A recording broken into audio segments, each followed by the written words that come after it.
সামনে যেহেতু রমজান মাস চলেই আসছে, ইফতারিতে সবাই আমরা এরকম এক বাটি হালিম অনেক বেশি পছন্দ করি। অল্প উপকরণে স্বল্প সময়ে আমি কিভাবে এত মজার হালিমটা রান্না করলাম জানতে হলে অবশ্যই পুরো ভিডিওটা দেখতে হবে। সো হ্যালো এভরিওয়ান, আসসালামু আলাইকুম। আশা করি যে যেখান থেকে আজকের ভিডিওটা দেখছেন সবাই আল্লাহর রহমতে অনেক বেশি ভালো আছেন, সুস্থ আছেন। যেহেতু আমি অল্প সময়ে হালিম রান্না করব, তাই এখানে আমি রাঁধুনি হালিম মিক্স নিয়েছি। এখানে সব কিছু উপকরণ দেওয়াই আছে, শুধু রেডি করে নিলেই হয়ে যাবে। এখন আমি প্যাকেটটা খুলে নিব। এখানে প্যাকেটের মধ্যে দুইটা প্যাকেট আছে, একটা চাল ডাল মিশ্রণের প্যাকেট, একটা মশলার প্যাকেট। এখানে আমি মশলার প্যাকেটটা আলাদাভাবে রেখে দিয়ে চাল ডাল মিশ্রণের প্যাকেটটা হালকা কুসুম গরম পানিতে ভিজিয়ে রাখবো 20 মিনিট।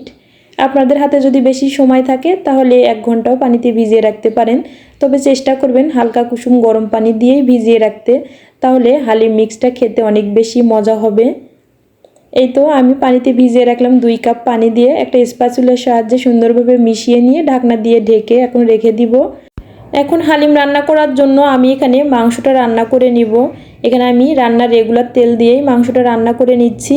পরিমাণ মতো ফ্রাই প্যানে তেল দিয়ে দিচ্ছি। এখন পেঁয়াজ কুচি দিয়ে দিব। আমি প্রথমে একটু পেঁয়াজটা ব্রেস্তা করে নিয়ে নিচ্ছি। যখন আমি হালিম সার্ভ করব তখন আমার পেঁয়াজের ব্রেস্তাগুলো লাগবে। এই তো আমার সুন্দরভাবে পেঁয়াজের ব্রেস্তাটা করে নেওয়া কমপ্লিট। এখন আমি সেম ফ্রাই প্যানে পরিমাণ মতো আবার একটু তেল দিয়ে দিয়েছি। পেঁয়াজ কুচি দিয়ে দিব। পেঁয়াজগুলো হালকা সফট হয়ে আসলে এখানে কিছু গরম মশলা অ্যাড করে দিচ্ছি। রাঁধুনি হালিম মিক্স প্যাকেটের মধ্যে সব মশলাই দেওয়া আছে, তবুও আমি একটু দিয়ে দিচ্ছি, খেতে যেন অনেক বেশি ভালো লাগে। এখানে আমি হাফ টেবিল চামচ পরিমাণে আদা বাটা রসুন বাটা দিয়েছি। পরিমাণ মতো হলুদ গুঁড়ো, মরিচের গুঁড়ো, একটু স্বাদ মতো লবণ দিয়ে দেবো, একটু মরিচের গুঁড়ো, সামান্য একটু ধনিয়ার গুঁড়ো দিয়ে দিচ্ছি। তবে আপনারা লবণটা একটু অল্প পরিমাণে দিয়ে দিবেন, যেহেতু মশলার ভিতরে লবণ থাকবে।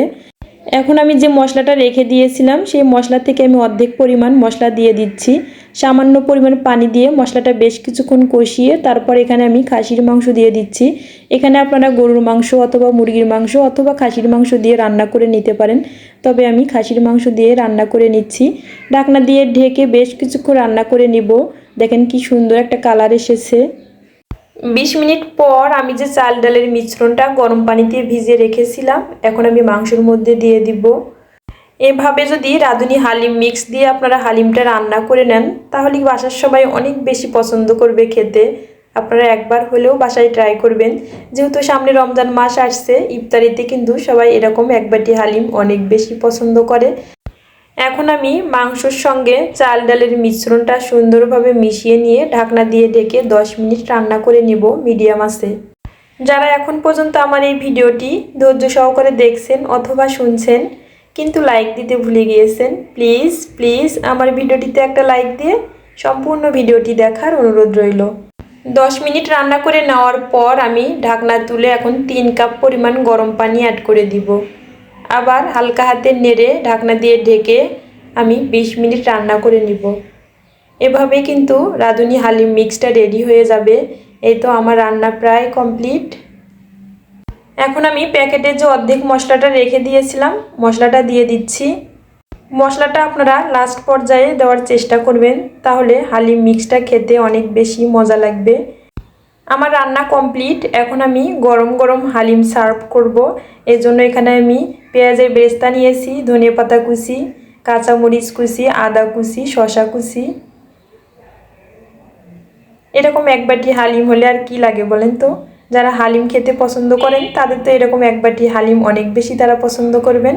প্রথমে আমি শসা কুচি দিয়ে দিচ্ছি, ধনেপাতা কুচি, কাঁচামরিচ কুচি, একটু আদা কুচি দিয়ে দিচ্ছি। যে যেভাবে সাজিয়ে খেতে পছন্দ করেন একটু বেশি করে পেঁয়াজের বেরেস্তাটা দিয়ে দিব। কে কে হালিম খেতে পছন্দ করেন অবশ্যই কিন্তু একটা কমেন্ট করে জানাবেন। তাছাড়া আজকে হালিমের রেসিপিটা আপনাদের কাছে কেমন লেগেছে যদি ভালো লাগে অবশ্যই একটা কমেন্ট করে জানাতে ভুলবেন না। তাহলে আজকে এই পর্যন্ত, নেক্সট ভিডিওতে আবার আপনাদের সঙ্গে দেখা হয়ে যাবে। সে পর্যন্ত সবাই ভালো থাকবেন, সুস্থ থাকবেন। আপনাদের সবার প্রতি শ্রদ্ধা এবং ভালোবাসা রইল। আল্লাহ হাফেজ, আসসালামু আলাইকুম।